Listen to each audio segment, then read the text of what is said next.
Good morning, student. How are you? आज मैं आपको लेसन सेकेंड समास पढ़ा रही हूँ और आप ध्यानपूर्वक समझो और उसको पढ़ो। हर भाषा में शब्द रचना की 3 विधियाँ हैं। हर भाषा में शब्द रचना की 3 विधियाँ हैं। उपसर्ग द्वारा, शब्द द्वारा, प्रत्यय द्वारा, शब्द निर्माण तथा समास द्वारा। विधियाँ 3 कौन कौन सी हैं? उपसर्गों द्वारा, शब्द निर्माण द्वारा, प्रत्यय द्वारा, शब्द निर्माण तथा समास द्वारा। शब्द निर्माण, उपसर्ग तथा प्रत्ययों के विषय में आपको मैंने परसों पढ़ाया था। फ्राइडे को मैंने आपको उपसर्ग, प्रत्यय और शब्द निर्माण के बारे में पढ़ाया था। तो आज मैं आपको समास पढ़ा रही हूँ। समास द्वारा शब्द निर्माण के विषय में समास रचना में 2 शब्द परस्पर मिलकर एक नया शब्द बनाते हैं। देखिए, समास रचना में 2 शब्द आपस में मिलकर एक नया शब्द बनाते हैं। 2 शब्द आपस में मिलकर एक नया शब्द बनाते हैं।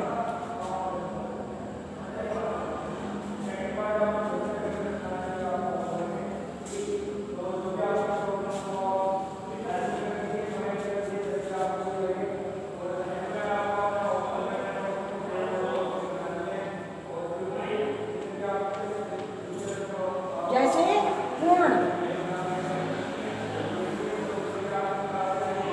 प्लस कुटी, पूर्ण प्लस कुटी बराबर पूर्ण कुटी।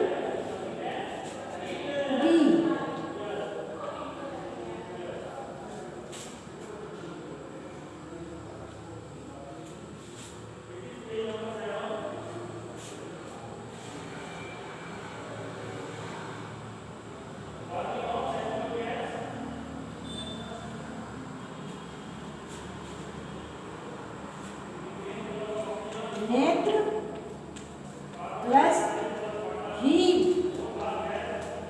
बराबर नेत्र हीन। देखिए, समास 2 शब्दों से मिलकर बनता है। जैसे पूर्ण प्लस कुटी बराबर पूर्ण कुटी, नेत्र प्लस हीन बराबर नेत्रहीन, नीला प्लस कंठ नील कंठ। समास प्रक्रिया, समास प्रक्रिया में जिन शब्दों का मेल होता है, समास प्रक्रिया में जिन शब्दों का मेल होता है उनके अर्थ अलग अलग होते हैं। उनके अर्थ अलग अलग होते हैं तथा इन शब्दों के योग से नया शब्द बनता है। इन शब्दों के योग से नया शब्द बनता है, उसका अर्थ इन दोनों से अलग होता है। संस्कृत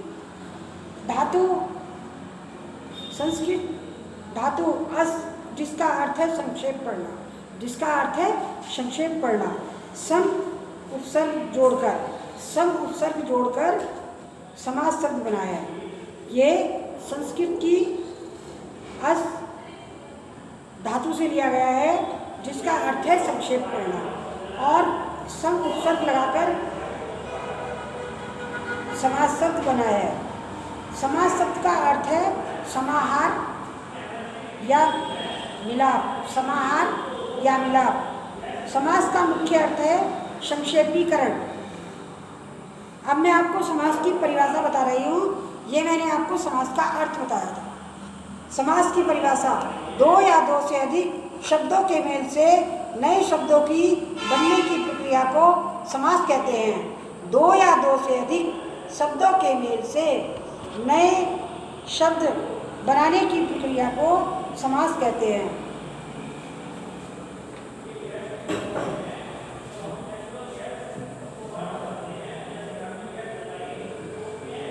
समास के 2 पद होते हैं, एक पूर्व पद, एक उत्तर पद।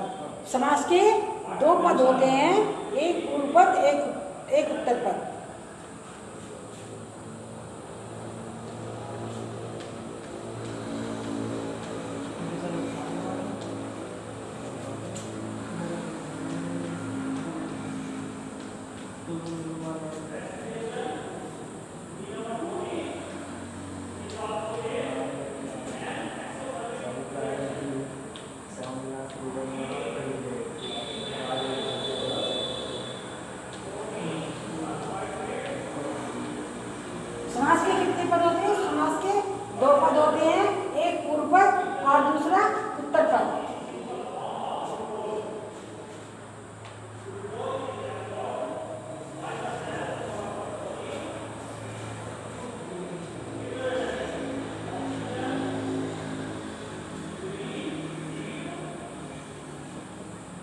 पहला पद पूर्व पद, पहला पद जो पूर्व पद होता है पूर्व पद कहलाता है, और पूर्व पद तथा उत्तर पद के संयोग से जो नया शब्द बनता है उसको समस्त पद कहते हैं। जो दोनों के योग से बनता है उसे समस्त पद कहते हैं। जैसे पूर्व पद में आएगा देश प्लस भक्त, देश प्लस भक्त।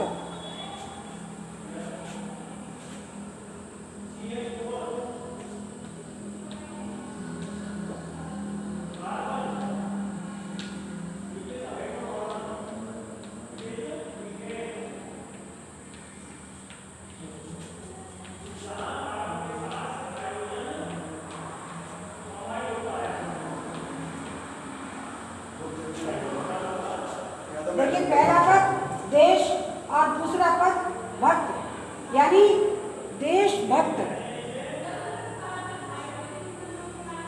नीला गगन, नीला गगन, जब हम इसका आ हटा देंगे तो हो जाएगा नील गगन। नीला प्लस गगन यानी नील गगन। राष्ट्र नायक, राष्ट्र प्लस नायक। नर,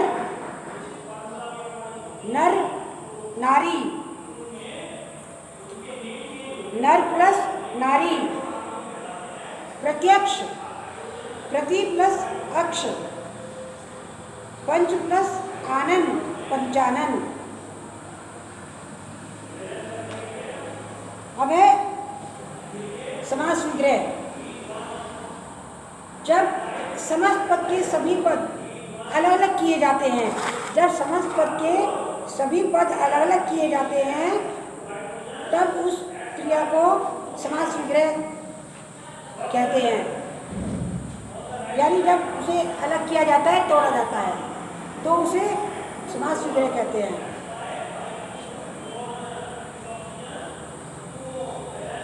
समास के 6 भेद होते हैं।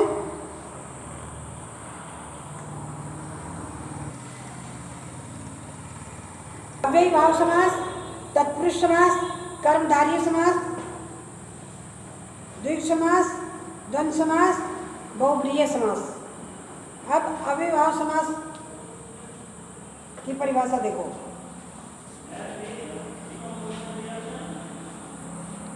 अव्यय, अव्यय के योग से बनने वाले शब्द अव्ययी भाव समास कहलाते हैं। अव्यय के योग से जो शब्द बनते हैं उसको अव्ययी भाव समास कहते हैं। इसमें पहला पद प्रधान होता है तथा समास से जो नए शब्द बनते हैं वह भी अव्यय होता है। समस्त पद के अव्यय रूप में उपस्थित होने के कारण इस समास का नया नाम अव्ययी भाव समास पड़ा है।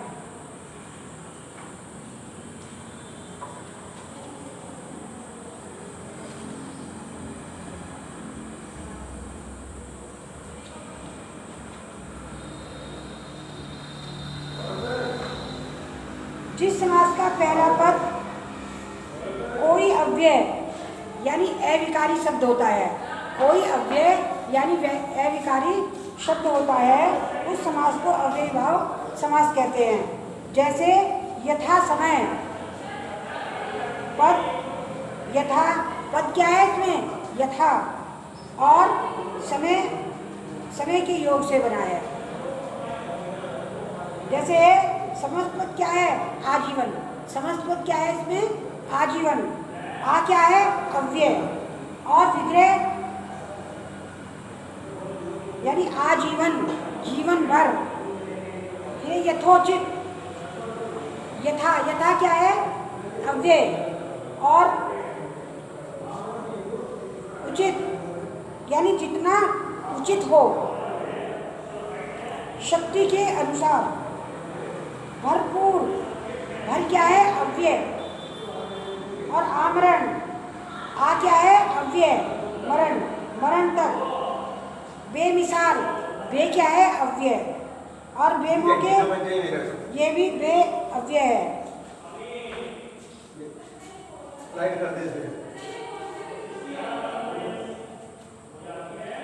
तत्पुरुष समास, जिस समास का दूसरा पद उत्तर पद प्रधान होता है तथा पहला पद पूर्व पद के साथ लगी विभक्ति का लोप हो जाता है, जिसमें पूर्व पद में विभक्ति का लोप हो जाता है, वह तत्पुरुष समास कहलाता है। जैसे समस्त पद क्या है? देशगत। समस्त पद क्या है? देशगत, यानी देश को गया हुआ। गत मीन्स गया, यानी देश को गया हुआ। यश प्राप्त, यश को प्राप्त। युद्ध भूमि, युद्ध के लिए भूमि। अब है कर्मधारय समास, फटाफट दो समझा दिए मैंने उस समास। जिस समास का पहला पद उपमान और दूसरा पद उपनय होता है, जिस समास का पहला पद उपमान, जिस समास का पहला पद विशेष्य होता है अथवा एक पद उपमान और दूसरा पद उपनय होता है, जिसका पहला पद क्या होता है? विशेष्य, और अथवा एक पद क्या होता है? उपमान, और दूसरा पद क्या होता है? उपनय होता है, वह कर्मधारय समास होता है। जिसका समस्त पद है नीलांबर। नीला है जो अंबर, नीला है जो अंबर। नीलकंठ, नीला है जो कंठ, नीला है जो कंठ।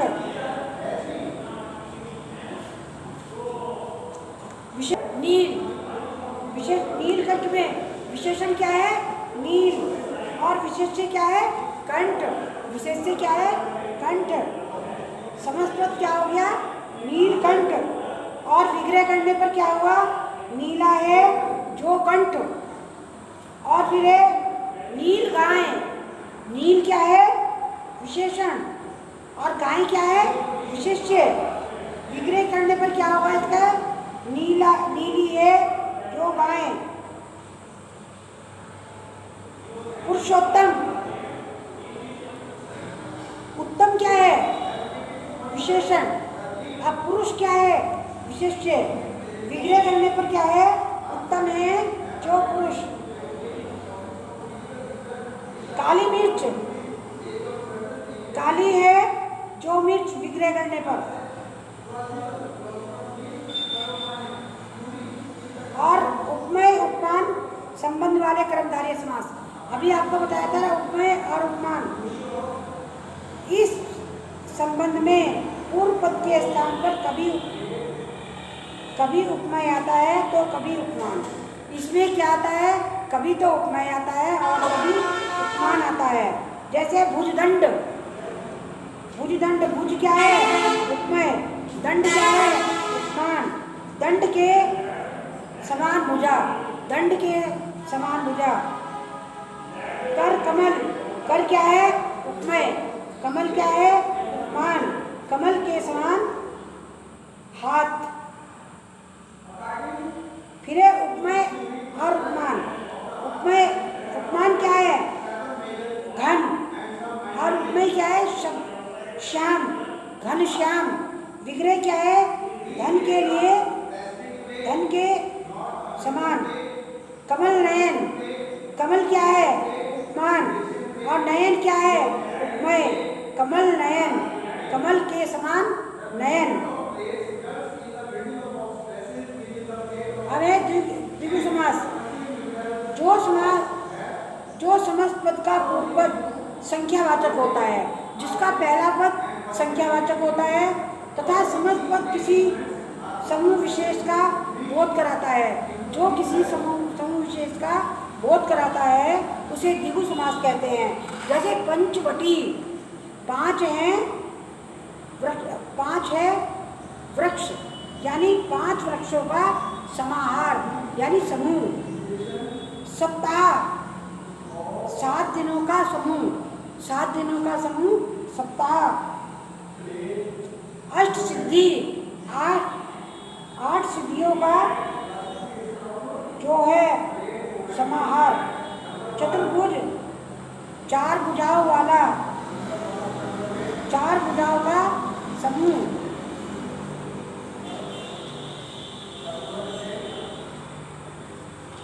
समास, जिस समस्त पद में दोनों पद प्रधान होते हैं, जिस समस्त पद में दोनों पद प्रधान होते हैं तथा विग्रह करने पर दोनों पदों के बीच और या तथा अथवा जैसे योजक शब्दों का प्रयोग होता है। विग्रह करने पर दोनों पदों के बीच या तथा अथवा जैसे योजक शब्दों का प्रयोग होता है उसे द्वंद्व समास कहते हैं। जैसे गुरु शिष्य,